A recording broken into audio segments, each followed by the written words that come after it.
तो last episode में हमने देखा था कि मूशेक भी अब मैदान में कूदते हुए इन लोगों के सामने आ जाता है। तब ये सारे लोग अब बहुत ही शौक होते हुए कहते हैं कि मूशेक यहाँ पे क्या कर रहा है, जिस पर कीनो कहता ही हो गया अब जरूर यहाँ पे कोई लफड़ा होगा। तब इधर ये आदमी अभी स्माइल देते हुए सीधे इस गड्ढे में कूद जाता है और कूदते हुए कहता है कि वो बेस्ट सिर्फ मेरा है, उसे तो हासिल मैं ही करूंगा।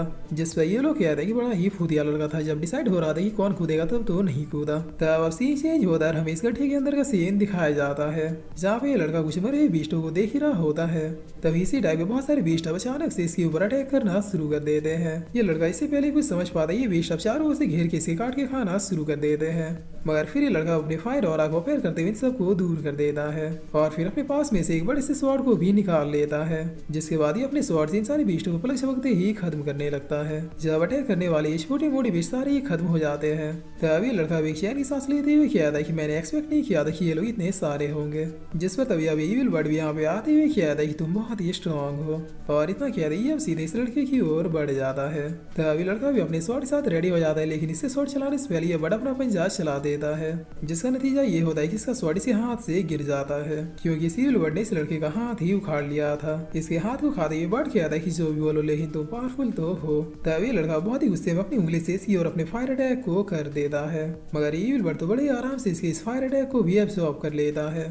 तब ये देखकर ये लड़का बहुत ही डरते हुए कहता है कि आखिर ये किस टाइप का मॉन्स्टर है, जिस पर इविल बीस्ट दोबारा से हंसते हुए इसकी ओर बढ़ने लगता है। तब ये लड़का अपने पास से यूज करते अपने स्वॉर्ड को दोबारा से अपने दूसरे हाथ में पकड़ लेता है और फिर एक पावरफुल अटैक के साथ खुद इस बीस्ट को मारने के लिए बढ़ जाता है, लेकिन फिर वही होता है जो पहले हुआ था। ये बीस्ट इसके अटैक से बचते हुए अपना अटैक इसके ऊपर कर देता है, जिसकी वजह से इसका स्वॉर्ड दोबारा से गिर जाता है। मतलब इस बार इविल बर्ड इसका दूसरा हाथ भी उखाड़ लेता है। तब ये लड़का बहुत ही डरते हुए कहता है प्लीज मुझे जाने दो, जिस पर इविल बर्ड हंसते हुए इसकी ओर बढ़ता है और फिर बड़ी बेरहमी में इसे चबा के खाने लगता है। तब इसके चिल्लाने की आवाज इस पूरे गड्ढे में गूंजने लगती है, जिससे सुने इधर के लोग समझ में आ जाता है कि उसका खेल खत्म हो चुका है। तब कीनो अब मूशेक से कहता है कि जरा पीछे हट जाओ, मुझे लग रहा है कि वो इविल बर्ड अब बाहर आएगा। जिससे सुने मूशेक इन लोगों से कहता है कि सब लोग पीछे हट जाए, वो बर्ड बाहर आ सकता है।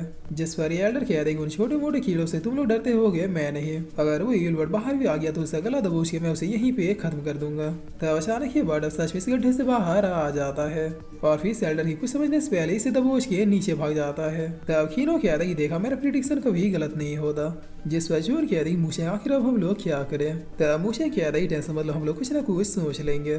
जिस पर तभी यहाँ पे अभी चैन फैमिली के एल्डर आ जाते हैं, जो आते हुए कहते हैं टेंशन मतलब मैं यहाँ पे हेल्प करने आया हूँ। तब थोड़ी देर में यहाँ पे दो और पावरफुल फैमिली के लीडर आ जाते हैं, जिनका नाम पपेट मास्टर और मास्टर एलिफेंट था। मास्टर एलिफेंट अब हंसते हुए कहते हैं कि वाह यहाँ पे तो काफी भीड़ है। तब पपेट मास्टर कहते हैं कि जब टॉप 3 एल्डर्स यहाँ पे पहुंच ही चुके हैं तो मेरे ख्याल से अब हमें मिलकर काम करना चाहिए। जिस पर मास्टर एलिफेंट आगे बढ़ते हुए कहता है कि मुझे किसी की हेल्प की जरूरत नहीं है, और इतना कह दिए सीधे गड्ढे में कूद जाते हैं। तब देखा देखी मास्टर चैन और पपेट मास्टर भी कूद जाते हैं, जिस पर अब इस एल्डर को देखते हैं जो कि सिविल बर्ड से बच रहे थे। तब ये बर्ड जो कि अब थोड़ा थोड़ा ह्यूमन फॉर्म में आने लगा था, ये इस एल्डर की ओर बढ़ते हुए कहता है कि तुम्हें खाने के बाद मैं कम्प्लीटली ह्यूमन बन जाऊंगा।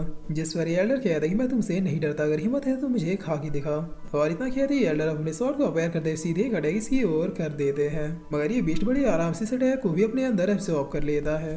तब ये देखिए अब इस एल्डर की भी तशरीफ फट जाती है, जिस पर ये बीस्ट बहुत ईविल तरीके से हंसते हुए कहता है कि लाजवाब, अभी तक मैंने जितने खाए तुम दोनों में से सबसे ज्यादा पावरफुल हो। तब इतना सुनते ही एल्डर दोबारा एक पावरफुल अटैक को क्रिएट करते हुए सीधे इस बर्ड के ऊपर बसा देते हैं, जिसके इम्पैक्ट से ये बीस्ट थोड़ा पीछे तो हटता है, लेकिन ये फिर से इन सारे अटैकों को एब्सॉर्ब कर लेता है। और फिर यही से एल्डर से कहता है कि क्या तुम अपनी पावर्स को टेस्ट करना चाहोगे। तभी एल्डर बहुत ही शौक होते हुए कहता है कि इम्पॉसिबल। जिस पर ये बीस्ट अब इसी के एब्सॉर्ब किए पावर्स इसी के ऊपर बरसाना शुरू कर देता है। तभी एल्डर अब बचते बचाते मौका देके अपने स्वॉर्ड से इसे मारने के लिए बढ़ जाते हैं, लेकिन इसका बॉडी इतना ज्यादा पावरफुल था कि स्वॉर्ड से इसकी बॉडी में खरोच तक भी नहीं आती है। उल्टा ये बेस्ट इसी के एब्सॉर्ब किए पावर्स इसी के खिलाफ यूज करके इसके स्वॉर्ड को ब्रेक कर देता है। तब ऐसा होते ही एल्डर का फ्यूज उड़ जाता है, जिस पर ये बेस्ट अब अपने दोनों हाथों से पकड़ते हुए कहता है कि चलो तुम मेरी पकड़ में आ ही गए, तुम्हारा पावर इनफ होगा मुझे कंप्लीट ह्यूमन बनाने के लिए। तब इतना कहते हैं बेस्ट अब इस एल्डर का भी गेम बजा देता है, जिसकी वजह से अब थोड़ी देर में अपनी ह्यूमन फॉर्म में आ जाता है, जो अपने मुंह पे लगे हुए ब्लड को पोंछते हुए कहता है कि असली दवाई तो अब शुरू होगी।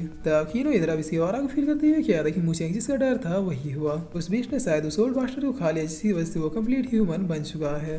जिस पर मुझे पूछता है क्या इन हेविली बीस्टों का कोई मकसद होता है। तब कीनो बता दे कि हेविली बड़े एंशिएंट टाइम से ही बुरे लोगों का अंश है, अर्थ में इन्हें सिर्फ एक ही मिशन से भेजा जाता है अर्थ को डिस्ट्रॉय करने के लिए। है। ये जितना ज्यादा लोगों को खाएगा उतना ही ये स्ट्रॉन्ग बनेगा, इसीलिए अब इससे ज्यादा स्ट्रॉन्ग बनने से पहले हमें इससे निपटना होगा। जिस पर जोरा मूशेंग से कह देखिए हेमिली बीस्टों के चक्कर छोड़ो, चलो हम लोग वापस घर चलते हैं। ये इविल बीस्ट बहुत ही ज्यादा डेंजरस है। तब मूशेंग कह मुझ पे भरोसा रखो, ऐसा अपॉर्चुनिटी बार बार नहीं मिलता।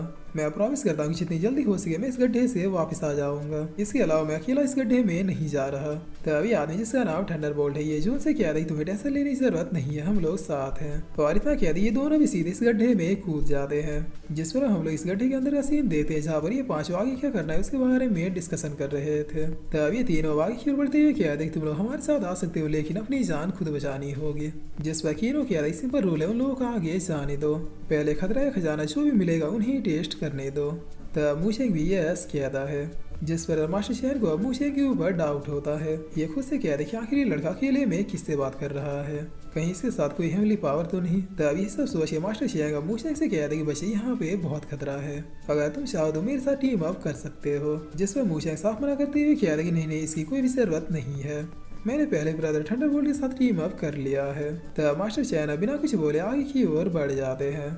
जिस पर अब थोड़ी देर ऐसे ही चलने के बाद मास्टर चैन कहते हैं कि देखो वहाँ पे कोई पोर्टल है।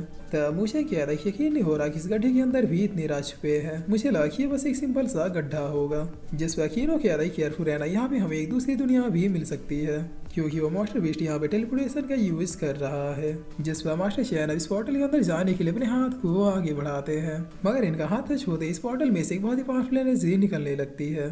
तब पीछे के लोग क्या देखिए क्या हुआ, क्या यहाँ पे गेट खुल रहा है। जिस पर मास्टर चैन अब चिल्लाते हुए क्या देखिए ये एक ट्रैप है। तब इधर हम देखते हैं इस पोर्टल में से एक पावरफुल एनर्जी का गोल अब सीधे इन लोगों की ओर बढ़ जाता है, जिसे देखते मास्टर चैन अपने प्रोटेक्शन बैरियर को अपेयर कर लेते हैं। तब पपेट मास्टर भी अपने पावर से यूज करके अपने अलग अलग पपेट बना के इस अटैक से खुद को बचा लेता है। जिस पर ये अटैक अब सीधे मास्टर एलिफेंट की ओर बढ़ जाता है। तब मास्टर एलिफेंट सीधे अपने मास्टर सोल को अपेयर कर देते हैं और फिर अपने कुल्हाड़ी का यूज करते इस अटैक को डॉज करने की कोशिश करने लगते हैं। तब इन दोनों अटैक से टकराने की वजह से यहाँ पर एक बहुत ही बड़ा धमाका होता है। जिस पर पपेट मास्टर अब फुल मजे लेते हुए कहता है कि मास्टर एलिफेंट क्या अब ठीक है। तब जैसे सब कुछ शांत होता है तो हम देखते हैं कि मास्टर एलिफेंट बच तो गए थे लेकिन ऊपर से नीचे तक इनका सब कुछ काला हो गया था। तब इधर थंडरबोल्ट कहता है thank you so much brother मूशेंग, अच्छा हुआ जो तुम्हारे कहने पे हम लोग पहले ही छिप गए। जिस पर मूशेंग किया था कि वो तो बस मैंने तुक्का मारा था, मेरी बात सही कैसे हो गई इससे तो मैं खुद भी हैरान हूँ। तब इनकी बातों को सुनकर मास्टर शेन अब अपने मन में किया था कि जरूर ये लड़का कुछ छुपा रहा है, कोई तो इसके साथ है जो पहले इसे सारी चीजें गाइड कर दे रहा है।